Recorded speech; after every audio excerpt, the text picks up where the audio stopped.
Friends आज video रे आपन को स्वागत करुच्ची। आपन जदि जड़े एसबीआई ग्राहक तेबे आपन किपरि एसबीआई डिपोजिट फॉर्म बा टंका जमा करबा फॉर्म को सठिक रूप से पूरण करेंगे यही भिडियो रे मु आपन को कहबी।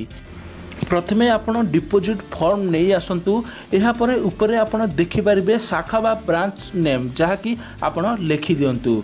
लिखिबा परे आपन देखिपारे टाइप ऑफ अकाउंट जहाँकि एसबीसीए आरडी सीसीटीएल जहाँ भी आपन एठारे इंटर कर दिंतु। तो फ्रेंड्स एठारे जेहेतु सेविंग अकाउंट से एसबी रे मु एठारे टिक करुच्ची।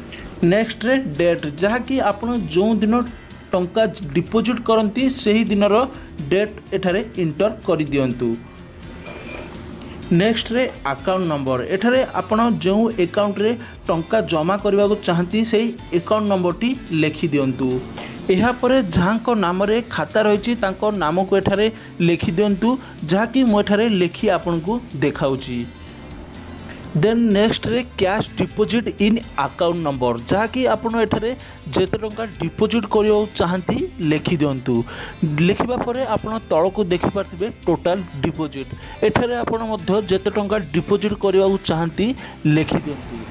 यापर फॉर्म रो राइट साइड रो टॉप को आसतु एठारे पुणी थरे आपनकर ब्रांच रो नेम इंटर कर दिंतु एवं डेट मध्य लिखि दिंतु। यापर सेविंग बैंक उपरे टिक मारंतु एवं पुणी थरे आपनकर अकाउंट नंबर टी इंटर कर दिंतु। अकाउंट नंबर टी इंटर करिया परे for credit of bank account रे खाताधारी नाम एठारे लिखि दिंतु। नेक्स्ट रे आपन जेते टंका मध्य डिपोजिट करने को चाहती ताहा एठारे अक्षर रे लिखि दिंतु। तल को आपनकर शाखार नेम इंटर करिया सहित ब्रांच कोड नंबर जदि जानती ताहले लिखि दिंतु नचेत छाड़ी दिंतु। एठारे पुणी थरे आपन जेते टंका डिपोजिट करने को चाहती इंटर कर दिंतु। डिपोजिट अमाउंट इंटर करिया परे आपन तले देखि पारथिबे टोटल डिपोजिट एठारे मध्य आपन टोटल डिपोजिट को इंटर कर दिंतु।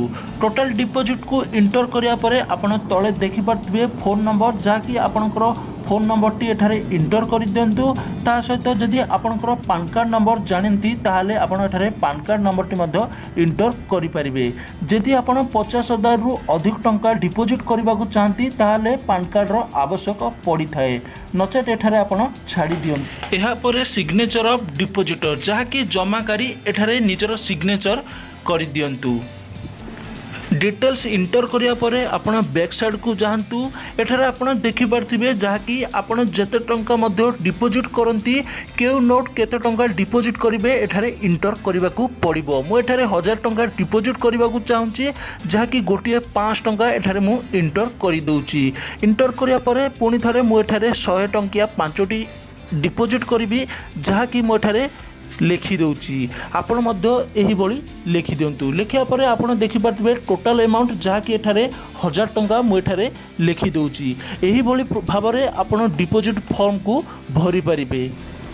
आउ जदि डिपोजिट करबा समय रे आपनकर किछि भी डाउट रहे ताले निहात रूपे कमेंट करी जणांतु। ता सहित वीडियो टू गोटे लाइक करंतु।